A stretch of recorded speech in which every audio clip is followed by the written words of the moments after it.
Fala aí, galera! Como é que você está, amiguinho? Belezeira? Tá tranquilo aí no mamilo, de boa na lagoa?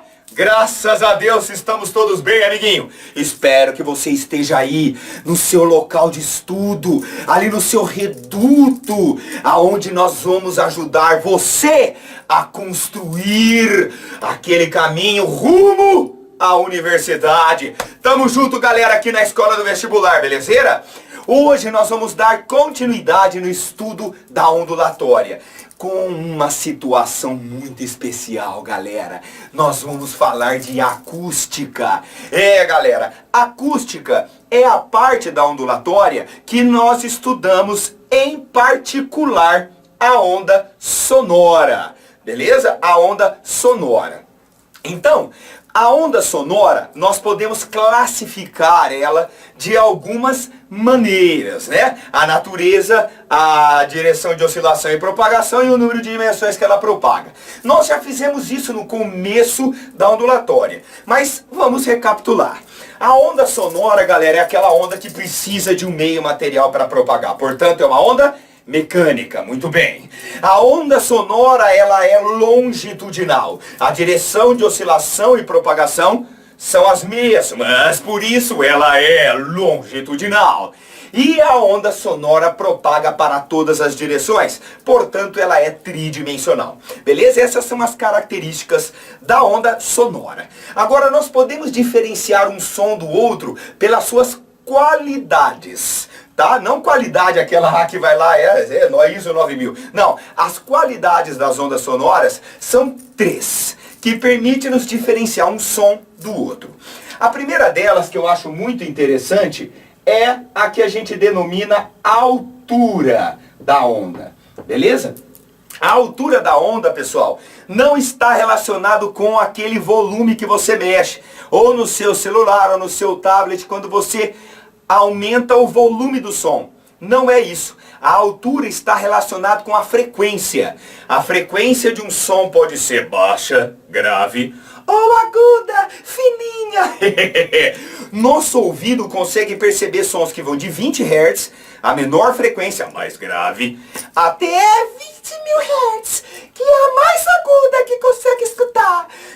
Essa é a faixa de frequência audível pra gente. Beleza, Gus, então se a altura não é aquilo que eu fuço, como se chama aquilo que eu fuço? O volume está relacionado com a segunda qualidade da onda sonora, que é a intensidade. A intensidade que você fuça quando você mexe no volume ali do seu aparelho de som. Então o som ele vai ficando mais fraco, ou ele vai ficando mais forte. Essa é a intensidade, que tem a ver com a amplitude da onda sonora, certo? O outro parâmetro que permite nos diferenciar dois sons de mesma altura e mesma intensidade, vindos de fontes diferentes, é o timbre. Meu amiguinho, o timbre, você já deve ter ouvido essa palavra algum dia. O timbre de voz de uma pessoa, o timbre daquele violão, o timbre daquela guitarra. Então, o timbre permite nos diferenciar sons que vêm de fontes diferentes, porque está relacionado com o formato da onda sonora. Belezeira? Então, se um cara toca um violão e uma flauta, mesma nota, na mesma intensidade, você vai sacar qual som que é qual, porque cada um tem um timbre, belezeira? E, por fim, uma expressãozinha que permite-nos relacionar a percepção que a gente tem do som. Nosso ouvido segue uma escala logarítmica, então existe uma formulinha baseada na nossa fisiologia que mede a nossa percepção do som. Essa expressãozinha é 10 vezes o logaritmo da base 10 da intensidade sonora pela intensidade padrão que vem dada quando é necessário. Essa intensidade é essa daqui, galera, que é a razão da potência da fonte distribuída numa área. Então, quando a onda sonora propaga nas três dimensões, ela varre uma área. Essa área que ela varre, você vai ter que sacar que é a área de uma esfera. 4π vezes o raio da esfera ao quadrado. No caso do raio da esfera, seria a distância da fonte até onde está o ouvinte. Belezeira? Então, essa é uma breve teoria da aula sobre acústica. Se você quiser uma teoria mais abrangente, vai lá no meu canal Heavy Física. Lá eu tenho 2 aulas com mais teoria para você. Beleza? Ó, Heavy Física. A física é pesada, camarada. Agora a gente vai resolver alguns exercícios para ilustrar a aplicação desses conceitos e remetendo às aulas de fenômenos ondulatórios que nós vimos nas aulas passadas. Belezeira? Curte lá, vai lá no Heavy Física, que lá tem uma explicação mais rebuscada sobre essa parada aqui. Isso daqui é o mínimo necessário para a gente recordar, para a gente resolver os problemas que estão ali nos exercícios, fechou? Bora lá, primeiro exercício, amiguinho. O Conselho Nacional de Trânsito, que é o CONTRAN, recentemente alterou a resolução que regulamentava o valor do nível sonoro ou do nível de intensidade sonora permitido, que poderia ser emitido por um veículo automotor. A norma antiga, no seu artigo 1º, diz o seguinte: a utilização em veículos de qualquer espécie de equipamento que produza som só será permitida nas vias terrestres abertas à circulação em nível sonoro não superior a 80 decibéis. Essa unidade é do nível sonoro. Certamente você já ouviu isso. Medido a 7 metros de distância do veículo. Então a distância até o ouvinte de 7 metros não pode exceder os 80 decibéis. Considerando um alto-falante como uma fonte pontual e isotrópica que emite som igualmente para todos os lados, assinale a alternativa correta que indica a potência mínima que esse alto-falante, que essa fonte deve ter, para produzir um nível sonoro de 80 decibéis a 7 metros de distância. E ali ele pede para você considerar aquele I0, intensidade mínima, de 10 a menos 12 watts por metro quadrado, e o π ele pede para você aproximar para 3. Belezeira? Então é isso daí, galera. Nós já começamos com um problema já hardcore. Esses tipos de problemas, esses tipos aqui com o logaritmo, ele já é o nível alto quando se cobra a parte de acústica, essa parte inicial. Beleza? Então vamos lá, vamos resolver. A parada é a seguinte. Aqui vamos supor que esteja a fonte, que é o alto-falante, tá? Ele quer, né? O exercício diz que para um ouvinte que esteja a uma distância de 7 metros dessa fonte, o nível sonoro não pode ser maior que 80 decibéis, ok? Então vai. Antes de qualquer coisa, eu vou determinar qual é a intensidade sonora nessa situação. Que jeito? Pela equaçãozinha do nível sonoro. Então tá ali, ó, beta, que é o nível sonoro, é o log de I por I0.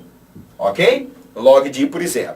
Ô Ganso, eu não sei fazer logaritmo. Você tem que pegar as aulas lá da escola do vestibular de logaritmo e mandar bala aqui, porque esse é o logaritmo mais teta que você vai conseguir resolver.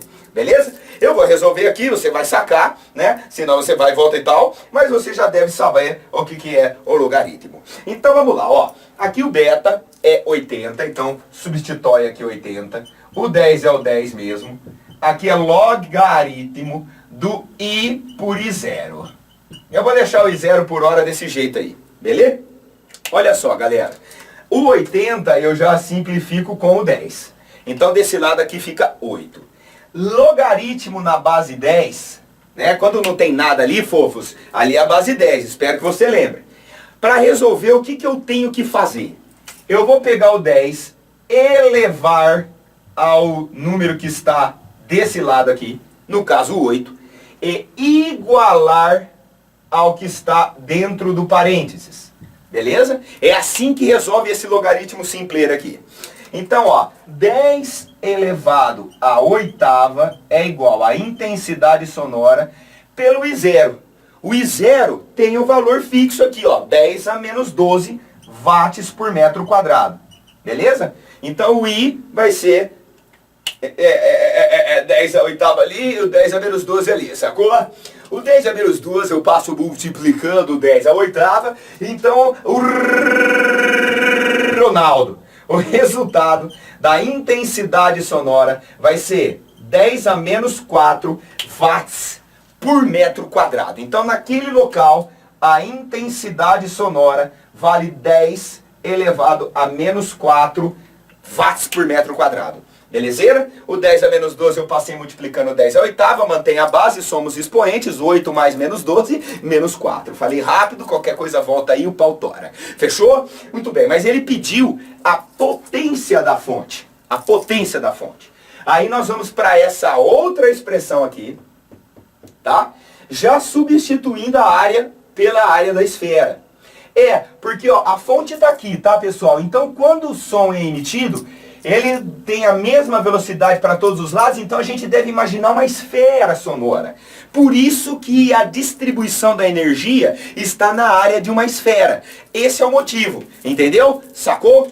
É isso daí. Então vamos lá, ó. Essa intensidade sonora é a potência da fonte dividido por 4π vezes, no caso, ao invés do Ganso colocar o raio da esfera, que é a fórmula matemática, eu vou pôr a distância que o ouvinte está desse falante aqui, ó. Ó o ouvinte aqui, ó, bonitinho, ó, o pô. Aqui é o pô, o teletubby vermelho.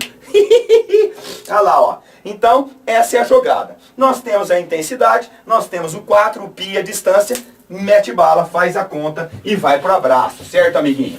Vai pro abraço, porque se você resolver um exercício desse, você vai passar na frente de uma galera, a potência, então será a intensidade sonora, 10 a menos 4.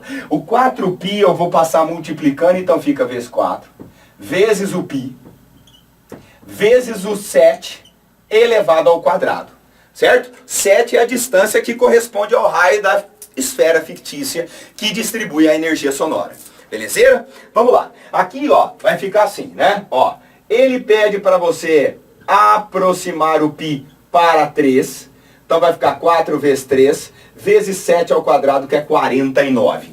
Tá? Como eu não sou bobo nem nada, eu já peguei minha calculadora e vou fazer lá. 4 vezes 3 é 12, 12 vezes 49 é 588.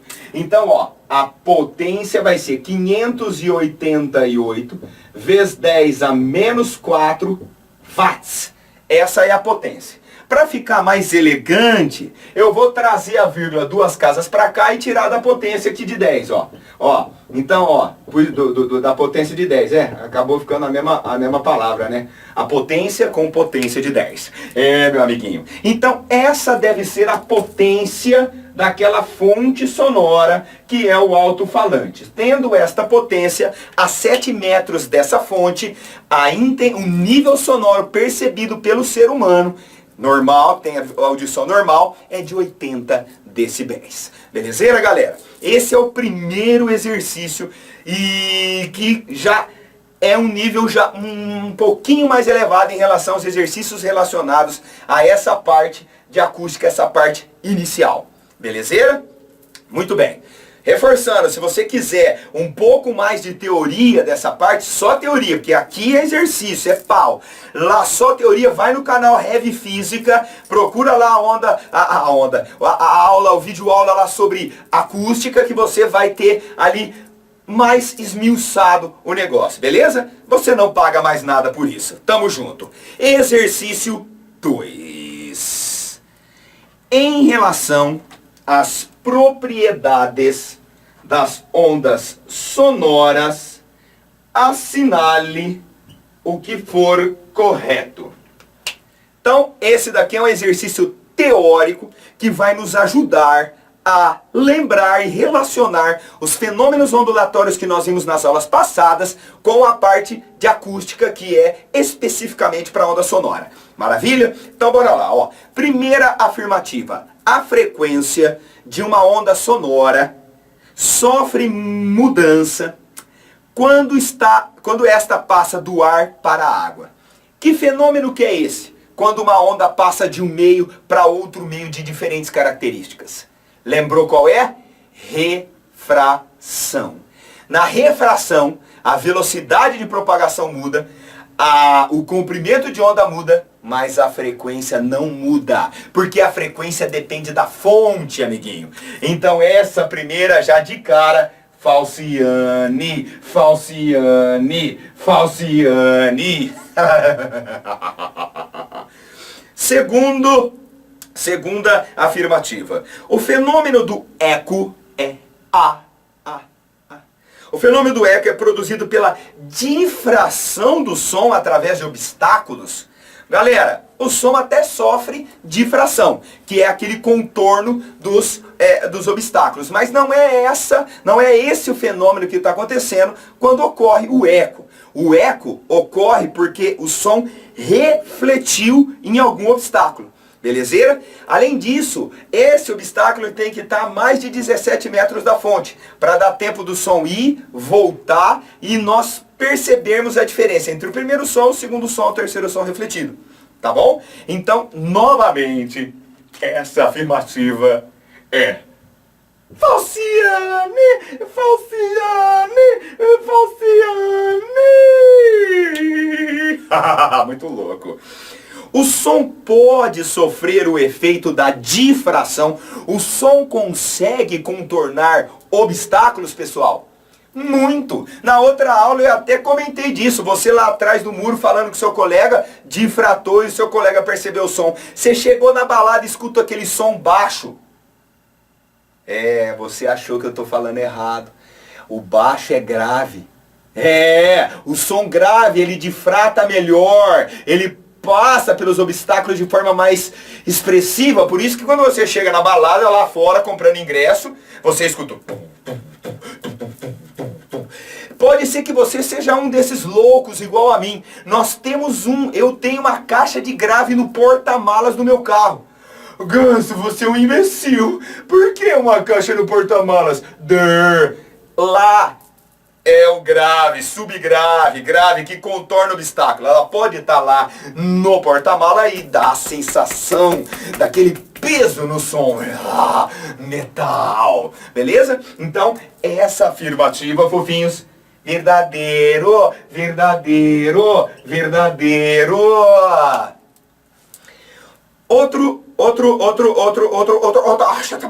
Outra alternativa. O fenômeno do batimento ocorre quando ondas sonoras de frequências ligeiramente diferentes interferem entre si. Esse é o fenômeno conhecido como batimento, quando acontece exatamente isso que o fulano está falando aqui. Se duas frequências são muito próximas da onda sonora, elas vão somar, tendo interferências construtivas e destrutivas, e a gente vai perceber um fenômeno que faz assim, o som, ó. Esse fenômeno é chamado de batimento. A frequência do batimento vai ser a diferença entre a frequência maior menos a frequência menor. Ligeiramente próximas essas frequências. Belezeira? Essa é a frequência do batimento. Um exemplo de utilização desse fenômeno do batimento, que está baseado na interferência das ondas, é quando a galera vai afinar, quando o técnico vai afinar piano. Manja? O cara percebe que tem o batimento, então a frequência está um pouquinho diferente, aí parou o batimento, pronto, a frequência coincidiu. Belezeira? Aí acontece outro fenômeno que é a ressonância, quando intensifica aquela parada, intensifica aquele som. Fechou? Então essa daqui é verdadeiro, verdadeiro, verdadeiro. Por fim, 16 aqui. As ondas sonoras podem ser polarizadas desde que as dimensões dos obstáculos sejam da mesma ordem de grandeza do seu comprimento de onda. Galera, onda longitudinal não tem como ser polarizada. Somente ondas transversais que a gente consegue polarizar. Ondas longitudinais é impossível. Belezeira? Então, essa afirmativa é falsa. Agora, essa afirmativa, se nós tivéssemos trocado a polarização por difração, ela estaria perfeita, porque a difração ocorre quando os obstáculos têm o tamanho a ordem de grandeza igual ao comprimento de onda da onda. Por isso que o som difrata fácil no nosso dia a dia. A onda sonora ela tem um comprimento de onda que vai de 17 metros até, agora não lembro se é milímetro, mas até 17 metros até alguns centímetros. Belezeira? O que acontece? É o tamanho das coisas aqui. Portanto, o som vai difratar, contornar o obstáculo na boa. Fechou? Então, essa afirmativa que diz que o som é polarizável... Mentira, Falciane. Belezeira? Então, galera, por hoje é só. Espero que você tenha sacado todas as coisas. Vai lá no Heavy Física, a aula sobre acústica, que fala mais especificamente sobre esses parâmetros que a gente comentou aqui. Aqui tem os exercícios cabulosos, lá é a teoria, se você quiser, e tamo junto, beleza, galera? Aqui da Escola do Vestibular, nós vamos ajudar você a chegar na universidade, galera. Valeu, até a próxima!